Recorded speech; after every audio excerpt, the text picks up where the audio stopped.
Good morning. Good morning. As you can see behind us, yes, that is a round hay baler. We plan on making hay this year, and this is the first piece to that puzzle. We've never made hay before, so this... Al has been talking about this for a really long time. I have been, and I'm a little scared because we have never made hay before. There's definitely a learning curve. There's a lot to do, but all of our animals need hay to eat, so we want to learn how to make this. So I ended up getting a Krone KR125. This is a 2007. I believe this is the last year they made the classic line. I don't know a ton about this machine. I'll just give you a quick down of what I do know. If any of you guys have one of these machines or have used one and you know a lot more, let me know, because there's definitely going to be a learning curve to making hay, and the more I can know about this stuff, the better. One of the biggest reasons we bought the Krone is because it was the newest one we could find in our price range, and parts are easily accessible for it. It came with the 2 manuals for it. We have a parts manual, and then we have the operations manual, which I feel like is a big plus. All of the other ones I was looking at were like early to mid 90s. A lot of the times you couldn't get parts for them, and I didn't like that. I want to be able to readily go look them up, find out what I need, and order them. And when we bought this is from a farm. They have owned it since new. One of the things they told me is, they said, hey, download 𝑀'ASIC's app. So 𝑀'ASIC's is just a dealer. I believe they're down in like Pennsylvania. They go from Kubota, Case, they have Krone, they have Husqvarna, they have Woods, they have New Holland. If you click on there, they give you parts diagrams for your equipment, and then you can order the parts right from there, and then or you can go to your local dealer with your parts number, and you can know what they still make. I actually used that app for when I was rebuilding the Kubota mower deck. I went on there. It gave me the whole parts diagram breakdown of the deck, and I was able to order the parts. If you come over here, I'll show you. It came with the parts catalog, a parts diagram, and this is what you'll find on 𝑀'ASIC's. It's a breakdown of areas like this, and then it has the parts number. So the nice thing is if you break down in the field, you have the app right on your phone. You can get on there and you can start ordering everything you need. So that's what that's going to be. And then it also came with an operator's manual. The guy was telling me the different areas that I should pay attention to, and some of them weren't in the manual right here, which is kind of weird because it's a factory one. It's missing some sections, so I don't know if it came that way. But the cool thing was, I went online, I just looked up Krone operator's manual, put the part number in, and the PDF popped up. So I was able to go online and print off the whole PDF for the operating manual of this KR125 baler. And that's one of the big reasons why I wanted to get the Krone, is because we can look stuff up, we can order stuff, and it's readily available, because I don't want to be haying and have something break and then be out months with parts. Like when you're making hay, you need to make the hay. You don't have time to wait. So let's go over, I'll show you what I know about it for now, and then we got to get it hooked up to the tractor and get it ready to go. You didn't find an old video. It's Meg. Currently have the pellet stove on. Is it a little bit overboard? Maybe, but there's a chill, and we have some pellets. We got the pellet stove on. It's chilly. We haven't had very much sun in the last few days. It's been pretty gloomy, so hopefully there's some sun in the forecast. And then you know what's going to happen? The grass is going to go nuts. So this is a fixed chamber baler. The inside of this doesn't move. You have a chain that goes around the outside that feeds it. It's not like the belt style hay balers that you see. This one's supposed to be a lot more easy to use, especially for a beginner like me. We are learning this year, so we have no experience whatsoever. So I believe this one's going to work out really good for us. So I'll show you what I know about it so far. Up here is where we store our string. So in here you can have 4 things of string going. We have 2 right now. And then it has an electric tie set up in here. You bring this into your cab. You'd hit your button. There's like a windshield wiper, electric motor under here. You hit that, and what it does is it drops the string down into the bale. So you can't hit that button if your bale is completely made. You want to leave like a little bit left of hay to be picked up. So you drop your string in the chamber. The hay will suck it in, and then it wraps it so many times that it automatically cuts it. I don't have to do anything else. And then it'll kick it out the tailgate. It only has 1 hydraulic line. There's 2 different features you can do with the hydraulic line. Right now we have it set to raise and lower the pickup feed rails. And then you can take this in the cab. Once you have that lowered, you just pull your string. Kind of a simple setup. Pull your string, and then you use this and it goes to your tailgate. So that's how you open up your tailgate, and you let it out, and then when you're done. So it's kind of a simple setup. Instead of having 2 lines, I just have 1. What else do we have here? So you have your lock here for locking up your feed chamber. So when that's picked up, you lock it up, and then when it's down, you put it down and it'll float. And right here we have our bale indicator. So this will make a 4x4 bale, which is a little bit bigger because it's metric. So I think it's like it'll go up to 4.5 feet tall. So basically this right here will let you know how you're building on both sides. So once you get to the red area, you know you got a 4x4 bale. Then you can start wrapping it with string, and then you can let it go. Let's see. I think now, before we can really show anything else, we got to get it hooked up to the tractor, get that set up. We got to make sure that our ride height is right. If not, we got to make adjustments to our tongue. Make sure the PTO shaft will work. We got the other part of the PTO shaft up here. Make sure we don't got to cut anything back. And then we can open up the tailgate, see everything running, and we'll grease it all up and see what we got to do for maintenance before we need to use it. The other reason we really like this baler is this baler will do dry hay and wet hay. So we can make haylage with this baler. A lot of the balers, especially the older ones, they'll only make dry hay. They won't make wet. So this will give us the versatility for doing either or, which is kind of nice. This is the reason we got the 754 tractor.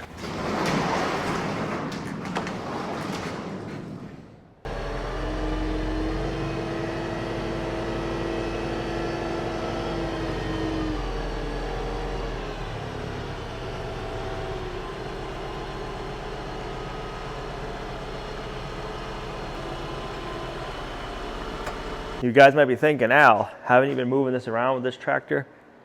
I unloaded it with this tractor and I put it in here with this tractor, but I used my 3-point hitch arm that we can raise up and down. So we haven't had to have it hooked up to the drawbar yet. So this is the first time hooking it to the drawbar.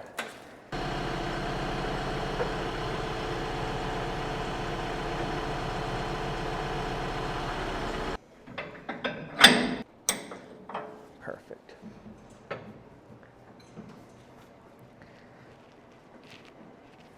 So you would keep this string in the tractor cab.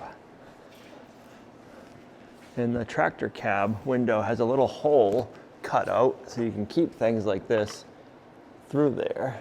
And then also with the electric tie, I'll just run that up there, but we don't need to do that today. We pull this up.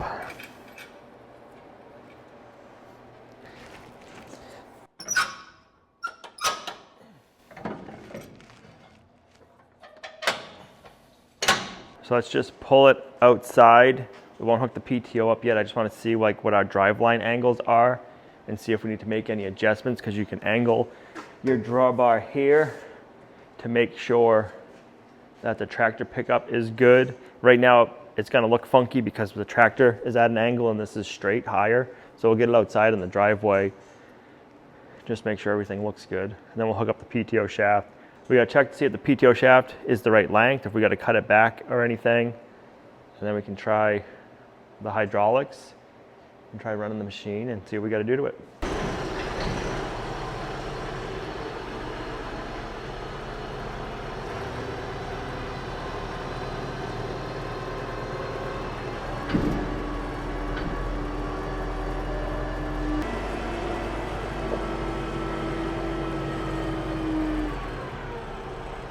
Let's check the PTO shaft, get that hooked up, and see how that is. And then we can get the hydraulics running, and we'll open up the tailgate, get the tailgate opened up, run everything, and figure out our grease points and everything. I believe we're gonna have to take off this door right here.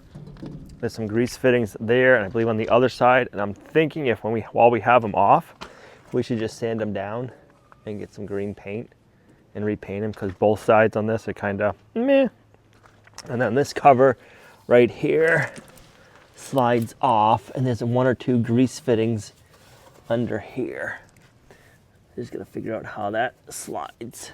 And then I also need to wire up a plug for this, which we have with it. So these use like a European style plug, like a 3-point plug. And then the power part right here is how you run your electric string tie. So we'll just have to run that up to the battery, and we'll have to mount that like back here. I might not have, oh, let's see. There, we do get enough room, perfect.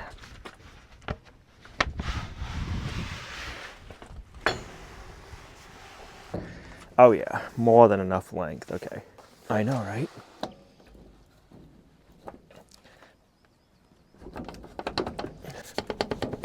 There we go. Let's get the tailgate open and we'll see what it looks like inside.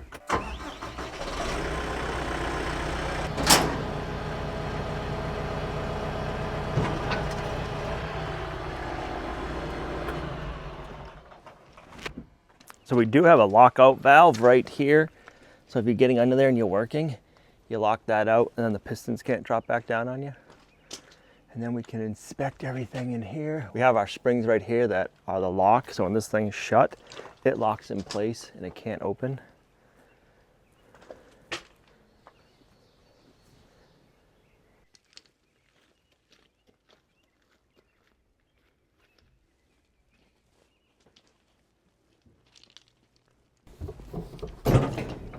It works. So all the springs look good over here.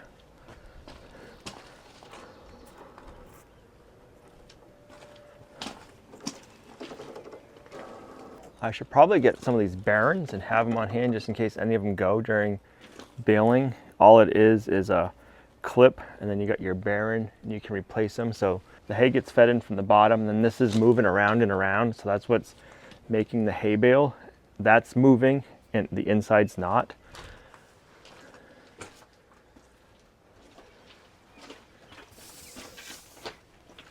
So when we just said, oh, that worked, we just checked to make sure that lockout did work. So you just try to lower it to see. So it does work. That's good for your nervous Nelly wife. Right. I don't want to be under here if it's not working either, though. So we got a grease fitting here and a grease fitting here. So we'll get this all greased up. We need to replace a couple of tines. I'm gonna have to look up to see how that goes.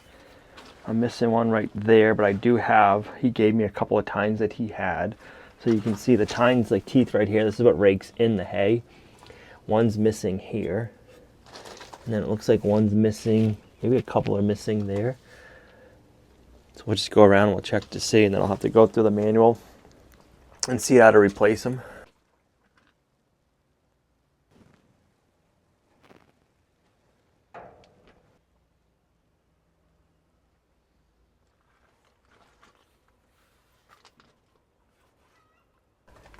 All right, so I'm missing 1, 2, 3 tines there, 4. There was 5 up on the other side, and then one's bent there, so it'd be 6, 7.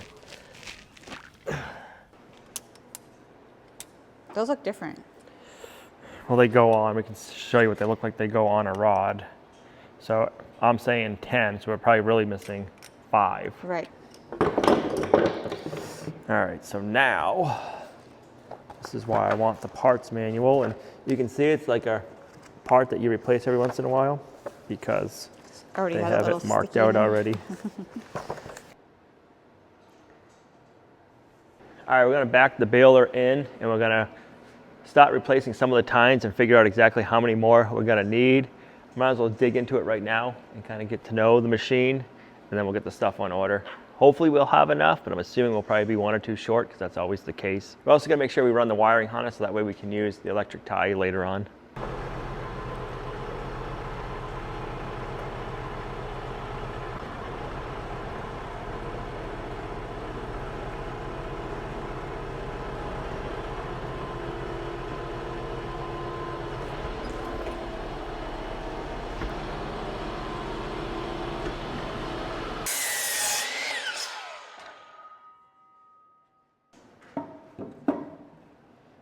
It's not supposed to be able to drop, it's locked out, but let's just be safe.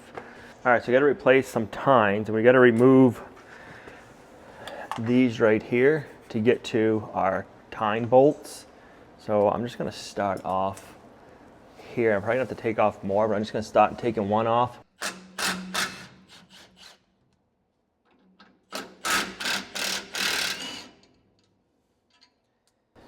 And now I gotta go on the bottom and do the same thing.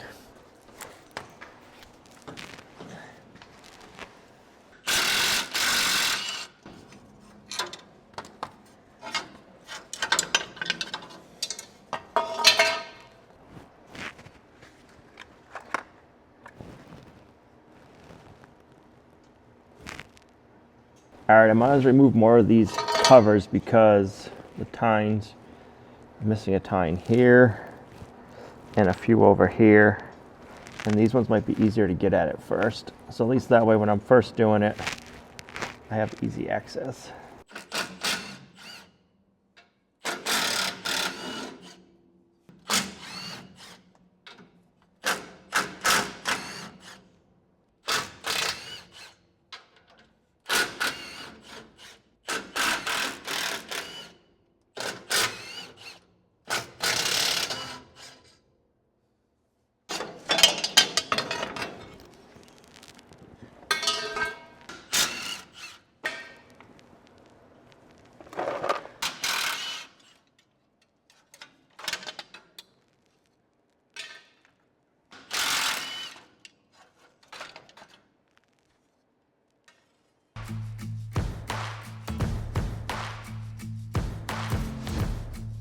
All right, I'm glad we took the covers all off that we need to. You need to take off every other one to access your tine and your tine bolts. We're gonna need to replace 7. We have 5, and there's 2 of them that were missing the bolts and then the little brackets that go onto the bolts. So not only do we gotta order tines, but we gotta order some hardware, which is good to know because if I didn't pull it all apart, I would have just ordered tines. I wouldn't have ordered any hardware. So we'll replace the tines that we have on hand today, and that way we'll know if any more of that hardware breaks and how much more extra hardware we should order. All right, so you got that piece, then you'll have your spring, and then the other one. So it went like this. Let me go grab a new one. I'm gonna go like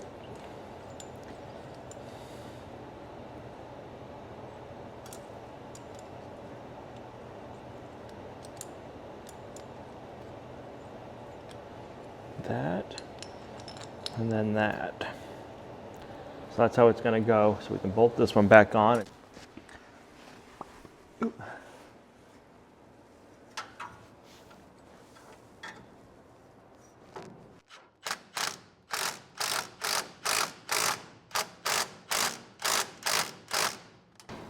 And then this one right here, we're missing all of it. So we can't take this one yet. What's that? Why can't you take it? Well, I don't have the hardware to put it on. The bolt and those 2 pieces are missing. Oh. It's all gone. So I'm assuming that that bolt snapped or something. So those 2 pieces and the bolt are missing. So I don't have that stuff to replace it with. Okay. But then right here, we are missing one. And then on the very end, we're missing one.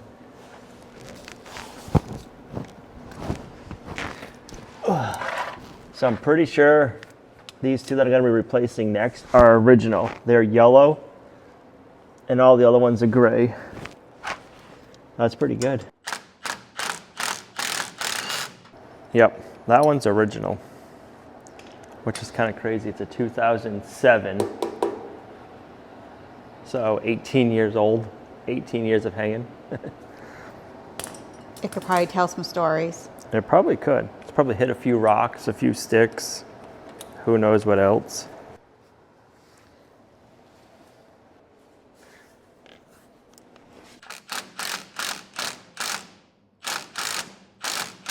All right, another original one.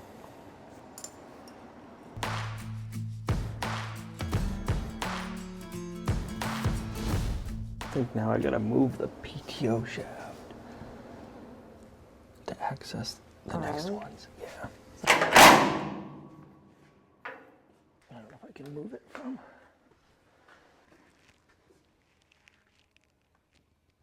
All right, I need to get to the next bar to replace those tines. So what I'm doing is I'm spinning my PTO shaft to get in there so I can access those bolts.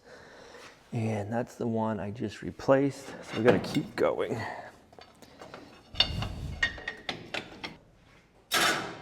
A little bit more.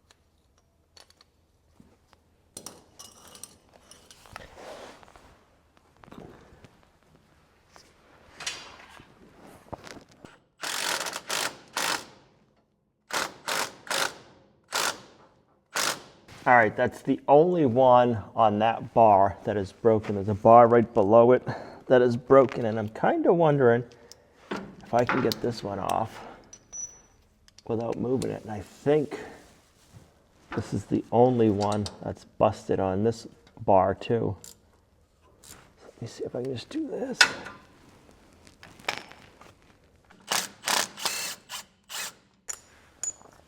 All right, I got one more tine over here. All right, so I got my POTS diagram open because I'm gonna have to order some more tines. I didn't know if they need any measurements before I use my last one up. So number 5, which is a tine, is $6.50 for a double tine. The holder, which would be the one that that goes on this side, that little like flat piece of stock that has an angle in it, $9.61. It's more than this, so we need a few of those. And then, let's see, number 7, which is just a nut, is 44 cents. And then we need number 33, which is a bolt, it's $1.40, that's not bad. Then we need number 34, which is the other part of the tine holder. That's only $1.89. So that is crazy. The one that goes on the front was $9. The part that goes on the back is only $1.89. The bigger piece is less? Yeah, this piece is $9. This piece is $1.89. Does it come with that screw thing? No, the screw, the bolt and the nut you got to buy separate too. That is interesting. All right, I just did some price comparison to see if there's a better place to get all those parts and pieces. And Messick's was the cheapest. This is not a sponsored video for Messick's, but they were a couple of bucks cheaper per item versus another local dealer that I had found. So I ended up ordering them on Messick's. It says it's supposed to ship today as long as we order them in the next hour and a half, which I did. So it'll be interesting to see how fast we get this stuff too, because that's kind of a big thing. If I can get this stuff like within a couple of days after ordering it, that is going to be awesome. So I'll keep you posted on that. Let's replace that other tine that we have on hand. And then we got some more greasing and checking over. And I don't think there's anything else we need to replace. So that's pretty exciting. And I want to know what your experience is with a fixed bale chamber. They're supposed to be super simple. I mean, there's not really much to them, but I don't think they're gonna make as tight of a bale with dry hay as you could with a variable chamber. Like basically it is what it is, and it just starts building the hay and it doesn't have pressure to push on it as it's building up. It gets pressurized it puts pressure on it towards the end, and that's how it gets compacted, is the way I understand it. If I'm wrong, let me know, because this is gonna be my first time using any hay baler. I've helped other people hay before, just picking up hay bales. I've never done any of the process. So yeah, it's one of those things. I'm excited to do it, but nervous at the same time, because once you have your hay cut and dried, you got to bale it. And if something happens, yeah, that's not gonna be any fun. So I don't know, that's that. But let's get back to work. Everything else looks good that I'm seeing so far, but we'll get this finished up and then look over a little bit better and do some greasing. Let's get this one put back on. Then we'll get this bar rotated, because these are all good. And we'll see how many we have to do.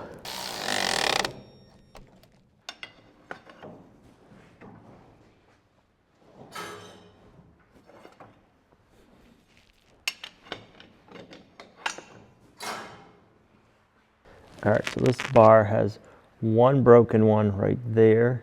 And this is the row we did first. So we're missing one right there with the holder. So that's actually not too bad. We only need 2 more tines. I ordered 10 just in case we break any in the field this year. We'll have them to replace them, because that's what picks up all the hay and puts it into the chamber. So if one's broken and missing, we're not gonna get the hay in there, and that could cause an issue. So I'd rather just have it on hand. And then I bought 5 bolts and then 5 of all of the little hardware just to have them. I'd rather have everything here, so if we break stuff, especially if we're haying in a field for the first time, if we're picking up stuff, like if there's a rock or if there's a stick or something, I'm thinking that's what's gonna break that. We're gonna do our best to avoid it, but you never know what happens. So yeah, let me get that mess picked up. I don't know about you, but I am definitely a visual person. Like, I need to see something in action and watch videos on it, but then also see it in person to see how it works and what I'll need to do to kind of like maintain it and use it, if that makes sense. So this is big for me, just to be able to like get into this. I know we haven't used it yet. I don't know everything that works to it, but it's like, okay, Now I can look through the operator's manual again and kind of be like, oh, this is starting to make more sense of what they're talking about. So yeah, I just want to keep looking through it. We're going to check over everything, but I don't know if I'm the only one who's that way, but that's how my brain works. Like I got to see pictures, I got to see videos, but I also got to see it in person and then be like, okay, yep, this makes more sense, like this. All these diagrams now make a lot more sense. All right, we want to grease it, but we don't want a bunch of grease left over because that'll be getting all over the hay. There we go. I'll clean that up in a minute.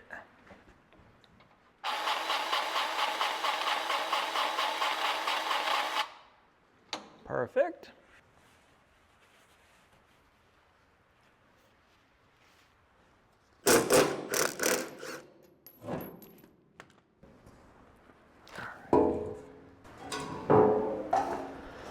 That all looks good.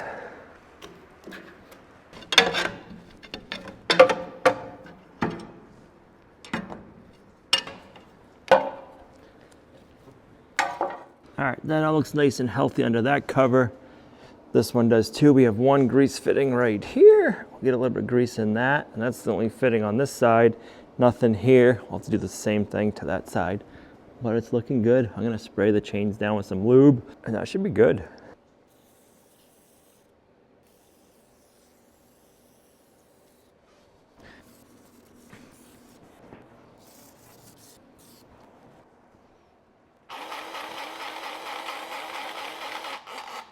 All right, until I find the paint I need, I'm gonna put this cover back on because it comes off super easy. All right, this side just a chain, no grease fittings. We got our cable.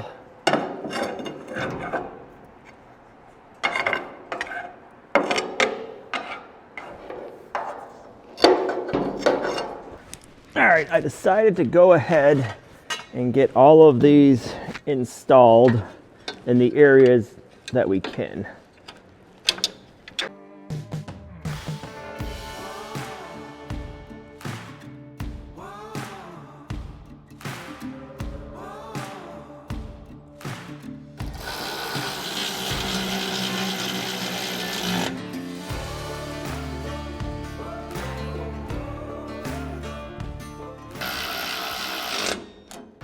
Let's open this. We'll close the tailgate and then we'll turn the PTO on and see what it does.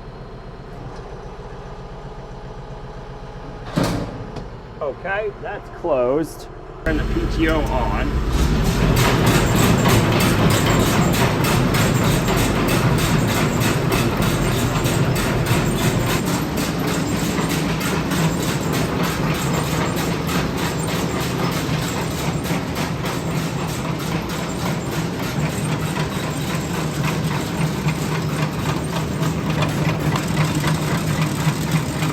Lower the infeed. That's about all we can do until we get the other tines and until we got some hay on the ground. But everything seems to be operational, so that's a bonus. We got our plug here powered up to the battery, so we'll have power to run the stringer. Definitely a good rainy day project. I don't know if you can hear the rain coming down, but it's coming down pretty good now. So I'm glad we brought that in, got it hooked up. We got it all set up for the tractor. We went through it. I don't think we're missing anything other than those tines. They're on order. Let's gotta see if I can find some paint. We can paint those sides, but I think she should be ready to go for haying. We still need a tedder, a hay rake, and a mower. If you guys know of any good, cheap ones, leave in the comments down below because that's what we're looking for. And what do you think? Do you think this is a good round baler for somebody who's never done it before? Seems pretty simple.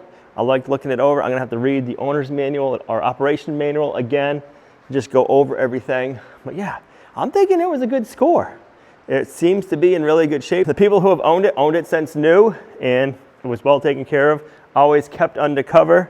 So yeah, I am excited, a little nervous to be making hay, but hey, if we don't get out of our comfort zone, we'll never grow. This is where we're gonna end this video. Thanks for coming along on our homesteading journey. You guys are a huge blessing to us in our homestead. If you guys have any pointers, for cutting, baling, raking, tedding hay, let me know. We're gonna need them. So thanks for coming along. We'll see you guys right back here in the next video.